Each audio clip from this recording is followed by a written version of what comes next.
মোহাম্মদ ইউনূস আমাদের সাথেও যে প্রতারণা করেছে তার জন্য অবশ্যই আমরা তার ওপেন সমালোচনা করি। বিএনপি একাধিকবার রাষ্ট্র পরিচালনা করেছে, তাদের পরামর্শ সরকার নিতে পারে যে কোনো সময়, তাদের সাথে বসতে পারে। কিন্তু জামাত এনসিপি কে কোন ক্যাটাগরিতে তারা তিনটা দল হিসেবে এস্টাবলিশ করে এই ক্যাটাগরি করে যাচ্ছে।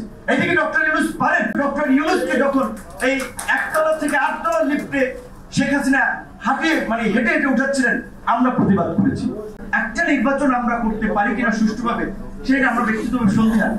পুলিশ ও প্রশাসনের আমরা বারবার বলছি যে তাদের মোরালিটি ডাউন হয়ে গেছে। গত এক বছরে তাদের মোরালিটি বুস্ট আপ করার জন্য কি পদক্ষেপ নিয়েছে? অনেক টকশো সাংবাদিক আলোচকরা বলেছে যে আপনারা অন্তত পুলিশে 1000 সদস্য নিয়োগ দেন, 6 মাসের ট্রেনিং করে তাদেরকে নিউ ফোর্সকে আপনারা মাঠে কাজে লাগান, এসআই পদে কয়েক হাজার নিয়োগ দেন, অন্তত তাদেরকে 8 মাস ট্রেনিং দিয়ে তাদেরকে এই সময়ের এই প্রেক্ষাপট মোকাবেলায় ব্যবহার করা যায়। ডাবল ধামাকা অফার, ওয়ালটন ল্যাপটপ পাওয়া যাচ্ছে নতুন ছাড়কৃত মূল্যে।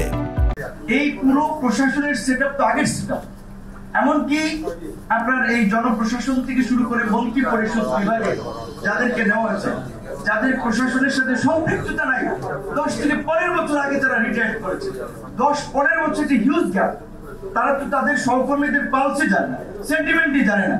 জনপ্রশাসন আমরা দেখছি, ক্যাবিনেট আমরা দেখেছি, এই সমস্ত লোকদেরকে বসানো হয়েছে। তো তারা কিভাবে প্রশাসন সেটআপ করবে বলেন?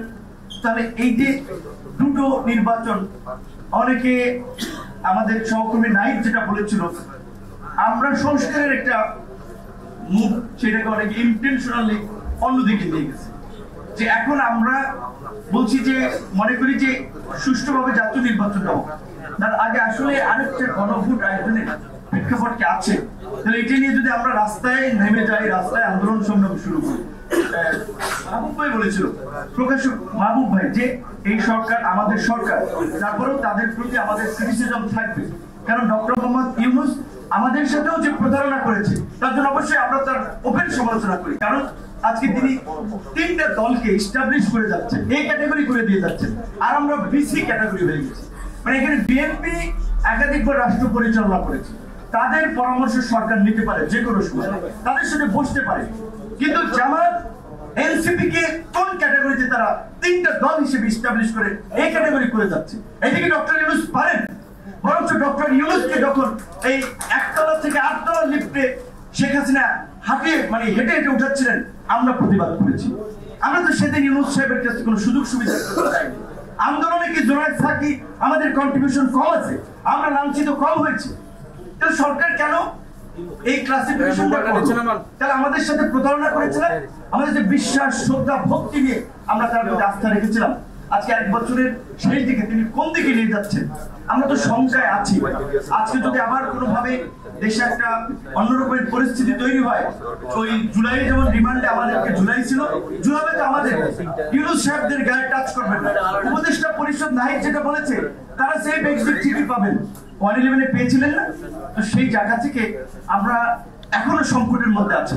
সেই সংকট থেকে উত্তরণে আমাদের একটা নির্বাচনের দিকে যেতে হবে। এসএন ভাই এখানে আরো একটা লেখা আছে যে আপনার নির্বাচনে আপনার প্রথম ছিল যে এই সকল অনিশ্চয়তা দূর করতে পারে প্রধান উপদেষ্টার সিদ্ধান্ত। সেটা ছিল বিএনপির ভারপ্রাপ্ত চেয়ারম্যান তারেক রহমানের সাথে লন্ডনের বৈঠকের আগে বোধহয় লেখাটা ছিল। তো এটা ঠিক যে ওই বৈঠকের পরে কিছুটা রাজনৈতিক ভাবে একটা আস্থা বা স্থিতিশীলতা নির্বাচন সম্পর্কে একটা মানুষের পরিষ্কার ধারণা হয়েছিল যে ফেব্রুয়ারিতে বোধহয় ইলেকশন হচ্ছে। আমাদের পরিষ্কার মহাসচিব সাহেব আছেন, বিএনপির বড় দলের, আমরা মনে করি যে জুলাই ঘোষণাপত্র এবং সনদের জন্যই তো নির্বাচনটা আমাদের ডিলে হচ্ছিল। এখন ঘোষণাপত্র শেষ হয়েছে, সনদ শেষ হয়েছে, নির্বাচন নতুন বছরই হওয়া উচিত এবং জানুয়ারি মাসে হওয়া উচিত, ফেব্রুয়ারির জন্য অপেক্ষা করার দরকার নেই।